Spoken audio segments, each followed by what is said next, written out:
morning students, this is Mrs. Jaya. So today we will continue with the peripheral nervous system.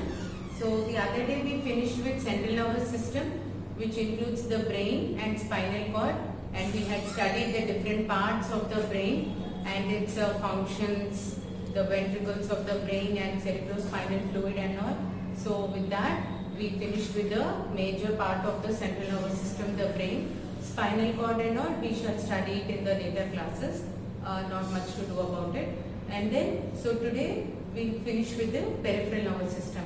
As I had already introduced to you, peripheral nervous system includes the cranial nerves and spinal nerves.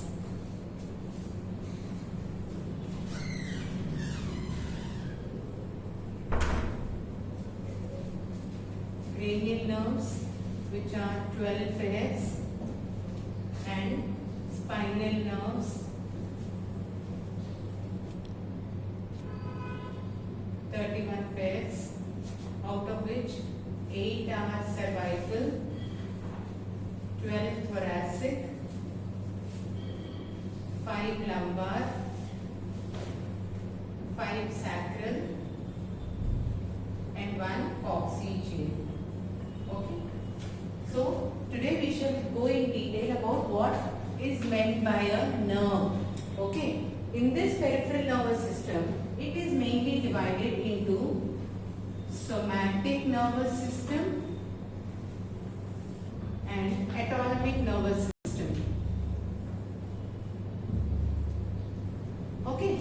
So the somatic nervous system includes majorly the sensory neurons and motor neurons.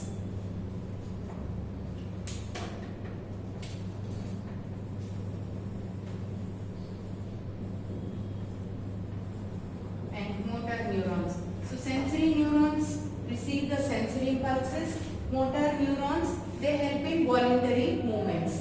Okay, and then these are under the conscious control. Why these are under the conscious control? Because they are having the sensory neurons which receive the sensory impulses from the different 5 sense organs which are there present in our body. Next, coming to the autonomic nervous system, whereas this nervous system do not have conscious control. No conscious control. Then how does it work? Here sensory neurons and motor neurons are there which help in the functioning. Whereas here it is not having any conscious control. Then in that case, how does it work? It works with the help of interoceptors and chemoreceptors. Okay, what are interoceptors? These are the ones which receive the internal stimuli, maybe from the visceral organs or the internal parts which are present in our body. And chemoreceptors, they respond to different chemical stimuli that which is present in our body. Okay, chemicals, because where these chemicals come from the different metabolic reactions, from the different metabolic processes and all. Okay, so with the help of these interoceptors and chemoreceptors, the autonomic nervous system functions, and then that is the reason we say that it does not function under any conscious control. Now, this autonomic nervous system is further divided into sympathetic nervous system, parasympathetic nervous system.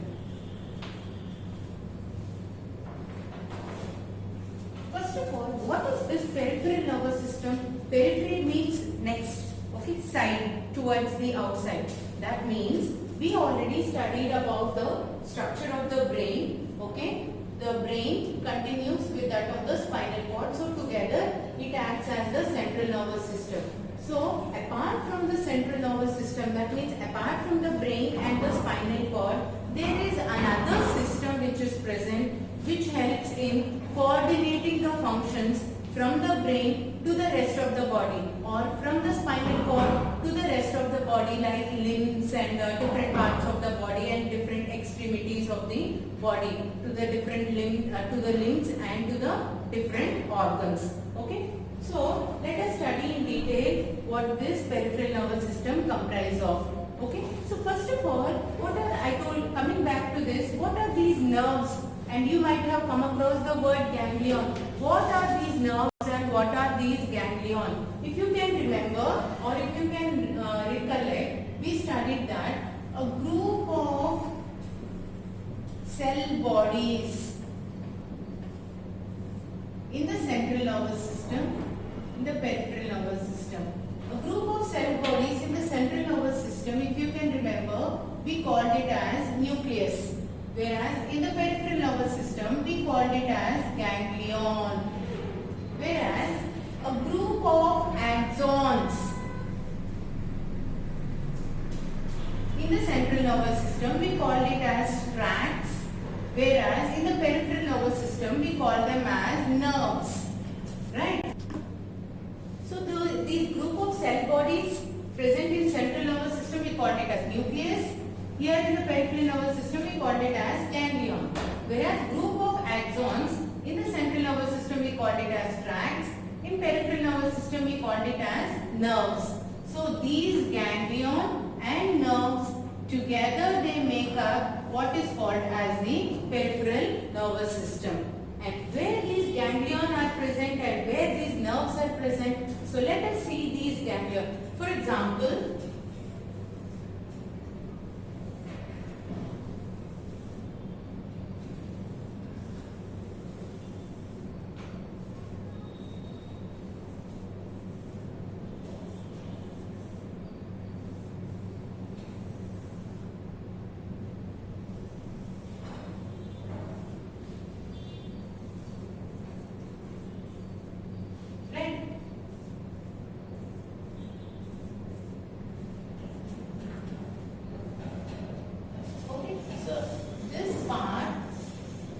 the central nervous system and the entire one comes under the peripheral nervous system.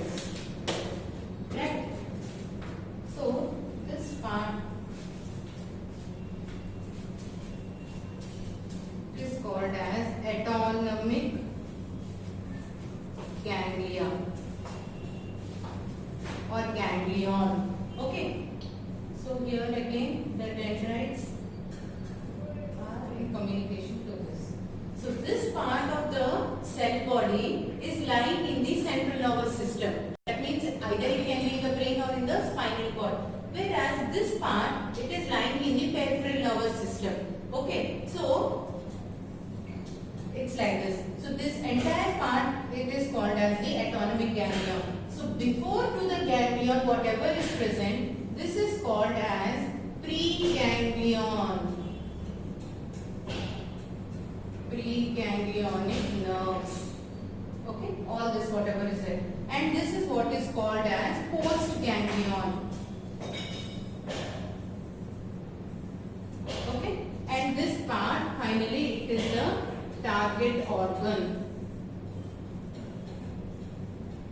Okay, and here if you can remember we studied that when a nerve terminal is ending with that of the dendrite of another neuron, here what is present is what is called as the neuromuscular junction, where here neurotransmitters are present in the nerve terminals and here the neurotransmitter is the acetylcholine and then finally the target organ. Is that clear? So this is about the structure of a ganglion and preganglionic neurons and postganglionic neurons. Preganglionic neuron and postganglionic neuron. Right? So based on this, the sympathetic nervous system and the parasympathetic nervous system differ. Now, what is that difference? So the sympathetic nervous system in this, the preganglionic nerves arise from thoracic and lumbar region. Okay, whereas here they arise from the brain stem and that of the sacral region. Okay, brain stem, if you can recollect, it includes the midbrain, the pons and medulla oblongata together make up the brain stem. Is that clear? So that is the major difference here. So here it arises lumbar region which are close to the spinal cord. That is the reason in sympathetic nervous system the preganglionic neurons are shorter, postganglionic neurons are longer like this. Is that clear? Whereas in parasympathetic system, which includes the brainstem somewhere in the central nervous system. So that is the reason it is far. So that is the reason the preganglionic neurons are longer than the postganglionic neurons. That is the major difference between a sympathetic nervous system and a parasympathetic nervous system. If I can show you diagrammatically.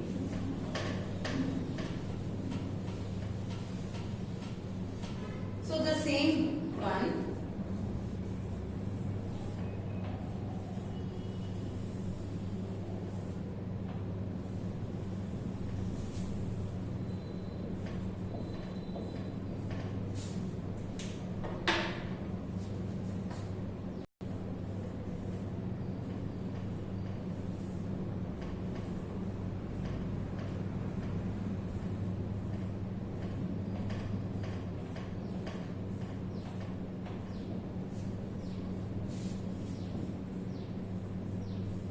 So this part is there in the central nervous system, and as I told you, this is the ganglionic region. This is the preganglionic region, and this is the postganglionic region. So can you see the major difference here? The preganglion is shorter. Here the preganglion is longer, just because the ganglion is far from the place. So that means why? Because it is present, it is arising from the brainstem and that of the sacral region. And sympathetic nervous system, majorly it happens during stress.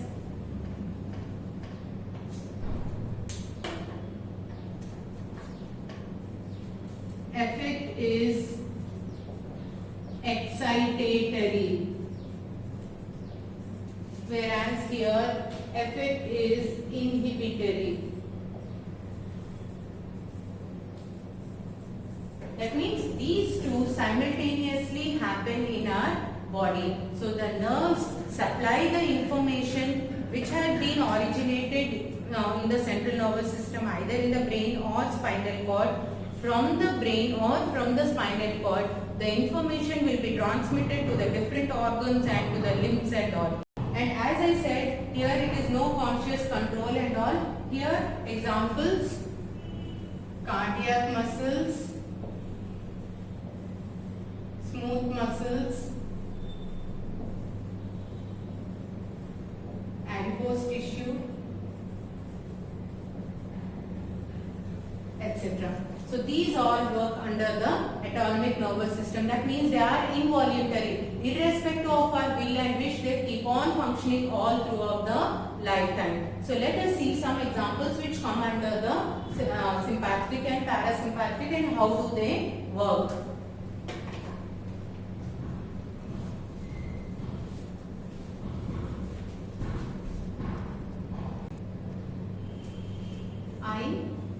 In the sympathetic nervous system, dilation of the pupil, whereas here in parasympathetic, constriction.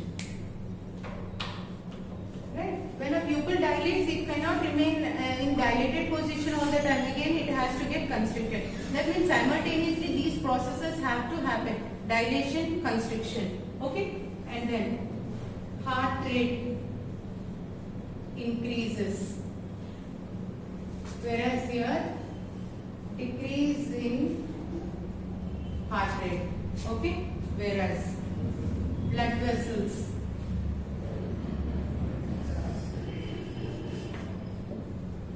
constrict, increases contraction.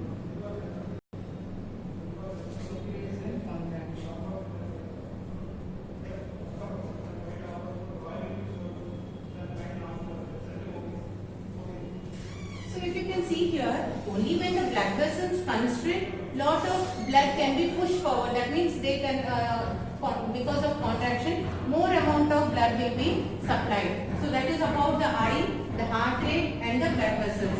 Next, coming to the digestive tract.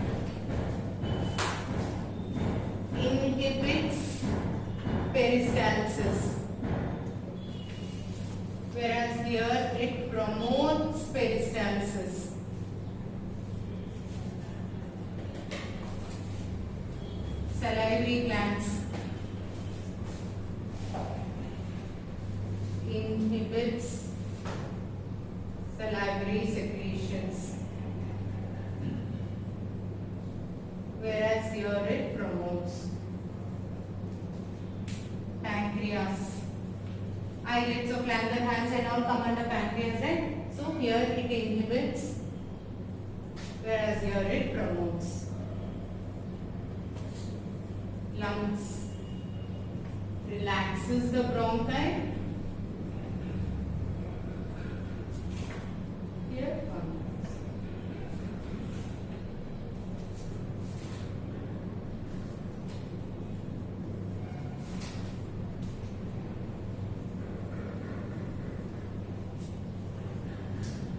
Increases renin secretion, here decreases. Urinary bladder,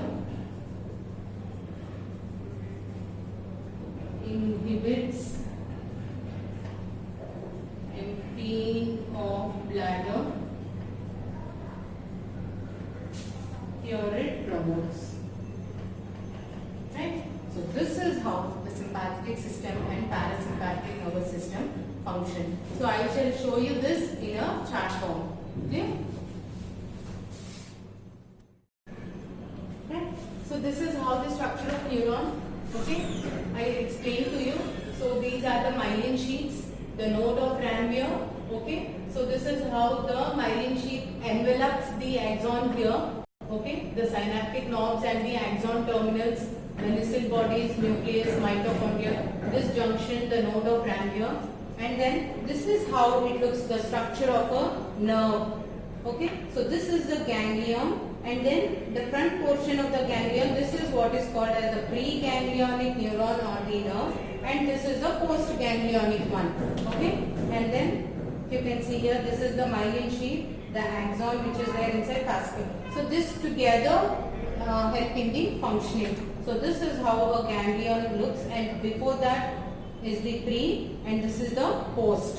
Okay, and then these are the different nerves which are present. I told you, no? So this is the brain and the spinal cord, and the nervous system extending from the brain and spinal cord, those are what are called as the nerves. So different nerves are arising from brain and spinal cord, supplying the information to different parts of the body. Like here in the cranial nerves you can see the facial nerve, okay, whereas here in the spinal nerves you can see the radial nerve, the median nerve, ulnar nerve. So these are the different spinal nerves originating from the cervical, thoracic, lumbar, sacral and coccygeal, which is ending in phylum terminale. So these are the different nerves located in different parts of the body. Okay, and then this is how the structure of the spinal cord looks. Okay, so the back of the body, whereas in the spinal cord, if you can remember, in the brain it is surrounded by outer grey matter and inner white matter,